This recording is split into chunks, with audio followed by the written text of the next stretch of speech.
your own knowledge to the table, your husband is bringing his own knowledge, and you who are learning and chime in towards greater frequency, if you understand what I mean.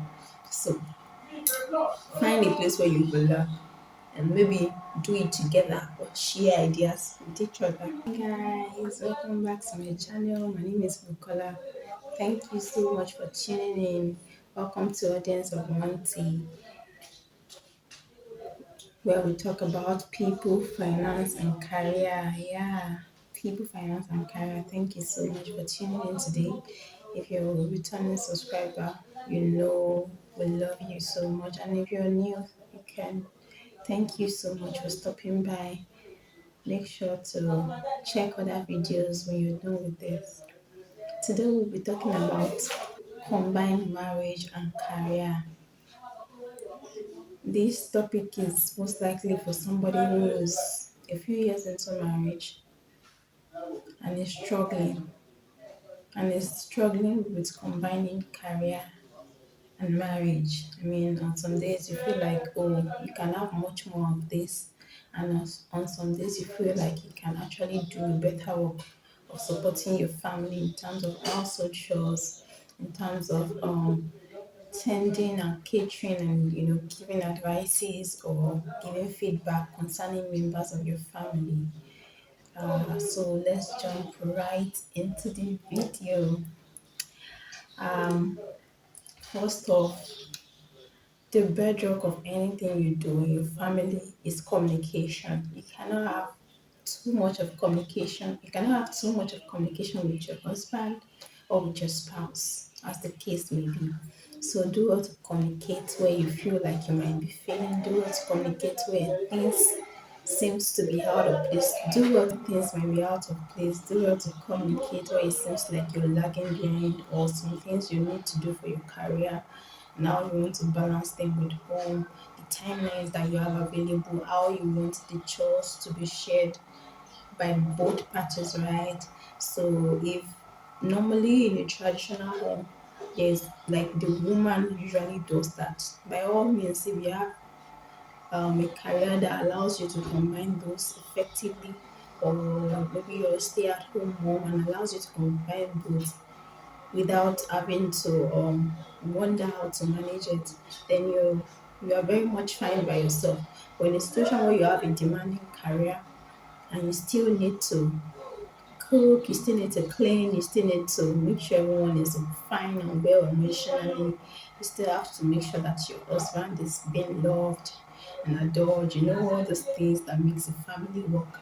Then this video is for you. So you need to communicate to him and ensure that he understands that he needs to help you out, right?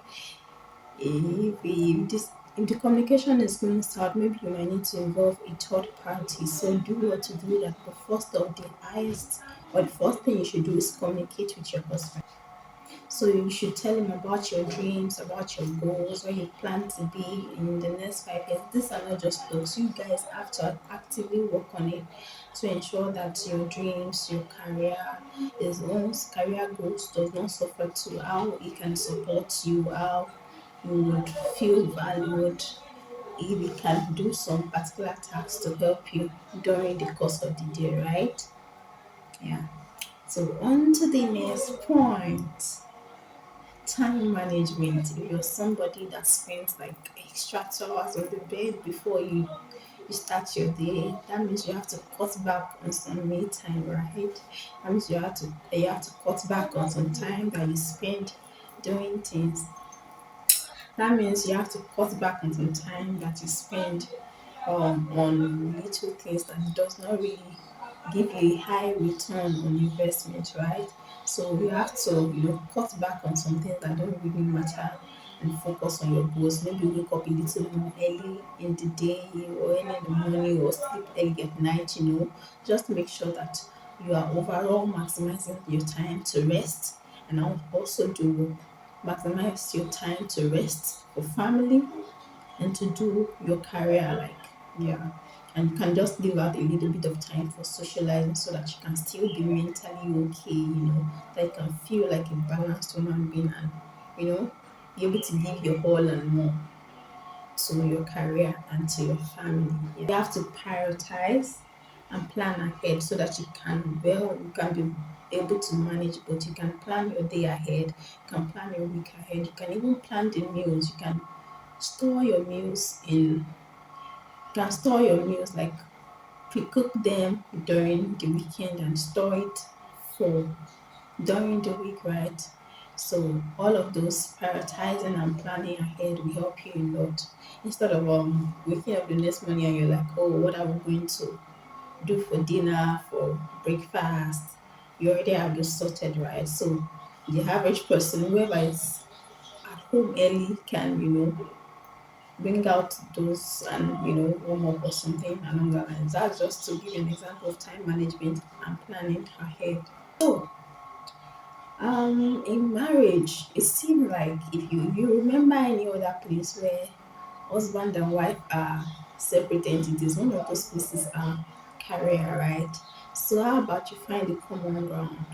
What your husband, where you people have the kind of dream that overlaps with each other, so that you both can support each other in that particular area. For example, if his career has to do with a little bit of report writing and you two have a little bit of that, you can do that together or feed off of each other's idea so that you can build something, you can build so much strength off of that area. Like sort of like having a team member, having a team member or a co-worker or a team lead, or not a team lead, a co-worker or a classmate, those times where you have tutorials, that will sound like more of that. It means that you're bringing your own knowledge to the table, your husband is bringing his own knowledge, and you who are learning and chiming towards greater frequency, if you understand what I mean. So find a place where you will learn and maybe do it together or share ideas with each other. This next point brings me to this brings me to setting realistic expectations.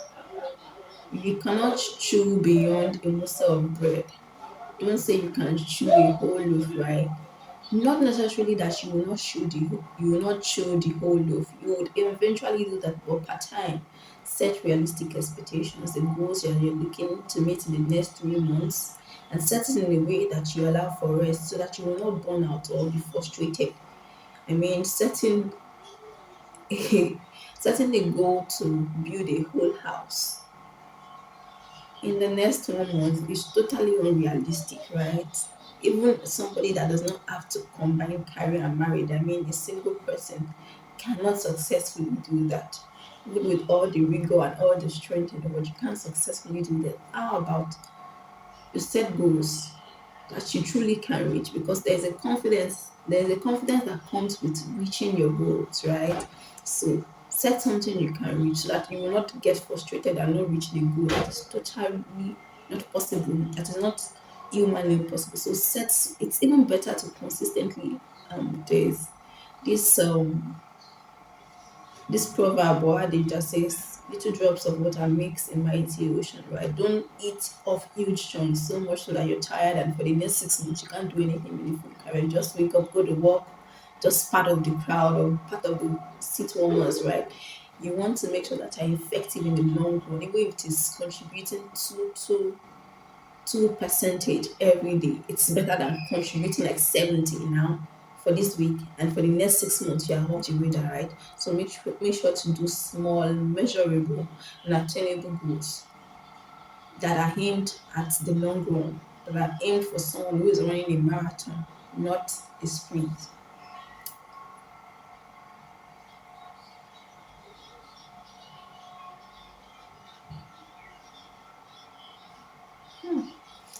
So this brings me to the final point.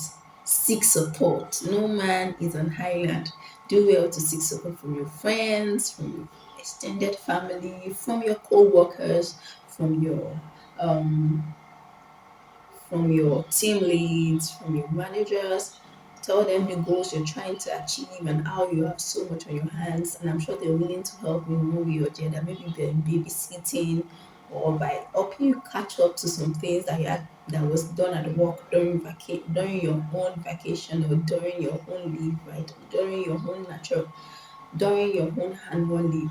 So do all to keep people informed, tell them about the certain opportunities you're looking to find or the next promotion you're looking at. And so when that information comes by their desk, they can tell you about it, right?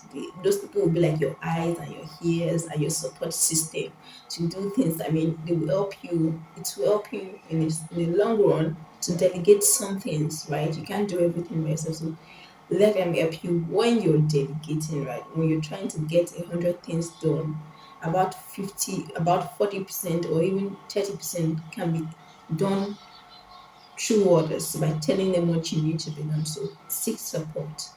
You cannot do it alone, even as a single person. Well, achieving your goals or chasing your dreams makes you a better person, makes you happy, makes you feel fulfilled, makes you feel like there is something you want to offer the world. So achieving your dreams make you a better partner. It gives you this sense of happiness, this sense of courage that even helps you to contribute better to the well-being of your partner. So do not think chasing your dreams is going to take away from your family. See it in a way that it will add to what you and your partner is building. Is it long-term worth? Is it self-esteem for your children? It makes you an embodiment of that. And if your spouse is having an issue with your goals, thinking that, oh, these goals are taking away my spouse's time from me, or they're not helping them to come to me in a certain way that I want, life is about give and take. You can't always have everything, but you can have the best of all worlds. You can't have 100 of everything, but you can have the best. You can have this pass by more like a 30% on each areas of your life. That is what we are hoping for. A well-rounded human being that can bring the best to their spouse. So in those cases where your spouse is having difficulty understanding your dreams, your goals, your drives, it is important for you to tell them how it benefits them. Oh, if I start this particular business, it will put so, and if I start this particular career, if I move in this line of career, it will help to put our business on the radar. It will make me more available at the certain times. It will give me much more annual leave. There are some perks that comes with getting higher up there in the social ladder, right?